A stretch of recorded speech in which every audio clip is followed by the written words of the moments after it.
আন্দোলনে আহত শিক্ষার্থীদের উপর ছাত্রলীগের হামলা দেশের ইতিহাসে এক নজিরবিহীন বর্বরতা। ওই হামলায় আহত হন চিকিৎসকরাও। 2024 সালের 15 জুলাই ঢাকা মেডিকেলের জরুরি বিভাগে লাঠিসোঁটা নিয়ে ছাত্রলীগের হামলায় হতবাক গোটা জাতি। এ নিয়ে আলোচনা করতে ঢাকা বিশ্ববিদ্যালয় থেকে আমাদের সঙ্গে যোগ দিচ্ছেন 17-18 সেশনের শিক্ষার্থী মোহাম্মদ রিপন খান।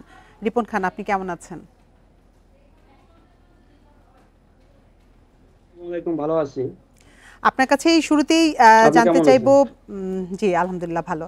আপনার কাছে শুরুতেই জানতে চাইবো সেই দিনের ঘটনা, যেদিন আসলে আপনার উপরে হামলা করা হয়েছিল এবং আপনার পা ভেঙে দেওয়া হয়েছিল, সেই স্মৃতি সম্পর্কে, দুঃসহ স্মৃতি সম্পর্কে শুরুতেই জানতে চাইবো।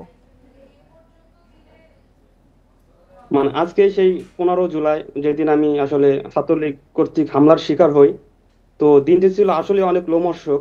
আমি যে এখন বলতেছি আমার মানে শরীর শিহরি উঠতেছে সেই লোমহর্ষক স্মৃতি মনে পড়ায়।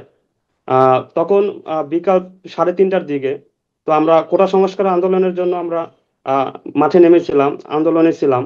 তো 3:30টার দিকে হঠাৎ করে রাজু ভাস্কর্যের সামনে থেকে ছাত্রলীগ বড় বড় বাঁশ, লাঠি এবং রড নিয়ে আমাদের ধাওয়া শুরু করে। তো আমরা ছাত্রলীগের হাত থেকে রক্ষা পাওয়ার উদ্দেশ্যে আমরা দৌড়ে গিয়ে ঢাকা বিশ্ববিদ্যালয়ের রেজিস্ট্রার বিল্ডিং এর সামনে গিয়ে অবস্থান করি এবং সেখানে প্রশাসন কাছে আমরা দাবি জানাই যে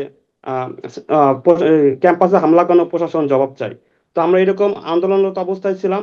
তো এরই 5 মিনিটের মধ্যে ছাত্রলীগ, টোকাই লীগ এবং তাদের অঙ্গ সংগঠন আরো যারা ছিল তারা আমাদের চতুর্পাশ থেকে ঘিরে ফেলে এবং মল চত্বরে থাকা গাছ থেকে বড় বড় লাঠি এবং তাদের সাথে নিয়ে আসা যে অস্ত্র শস্ত্র সেগুলো নিয়ে আমাদের ধাওয়া করলে আমরা দৌড়ে গিয়ে বিসি চত্বরের দিকে আমরা যাই।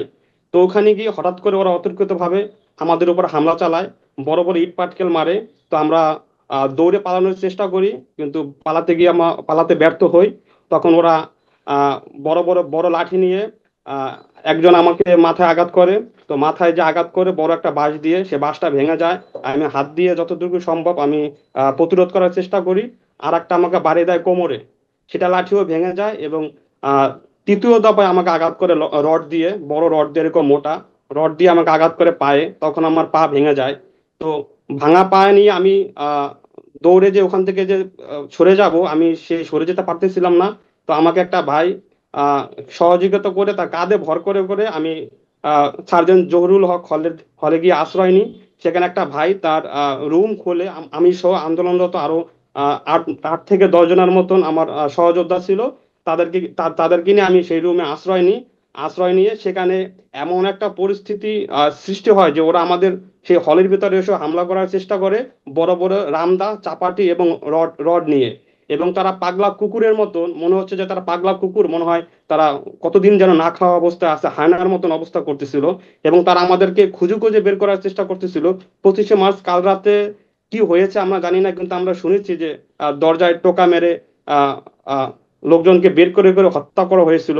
তো আমার সেই দিনটার কথা তখন মনে পড়তেছিল, যখন আমরা সেই রুমের মধ্যে অবস্থান করতেছিলাম এবং কালেমা পড়তেছিলাম, রীতিমতো কালেমা পড়তেছিলাম যে যে কোনো মুহূর্তে আমাদের প্রাণ নাশ হতে পারে।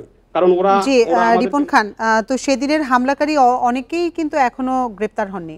এ বিষয়ে আপনার মন্তব্য কি? এটা আসলে খুবই দুঃখজনক যে আজ জুলাই 1টা বছর অতিক্রম হয়ে গেছে।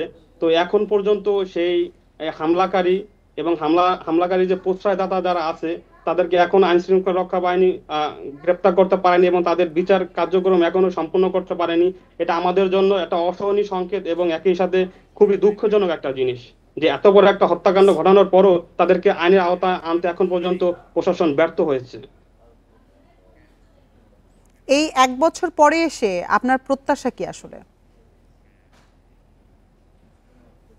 1 বছর পরে এসে আসলে আমার প্রত্যাশা কি এটা না, আমার প্রত্যাশা ছিল যে আমরা যে বৈষম্যহীন, যে পক্ষপাতিত্বহীন যে একটা সমাজ এবং বাংলাদেশ বিনির্মাণের স্বপ্ন দেখে আমরা রাজপথে নেমেছিলাম, সেই সেটার বাস্তবায়ন, কিন্তু আসলে সেটা এখনো বাস্তবায়িত হচ্ছে না।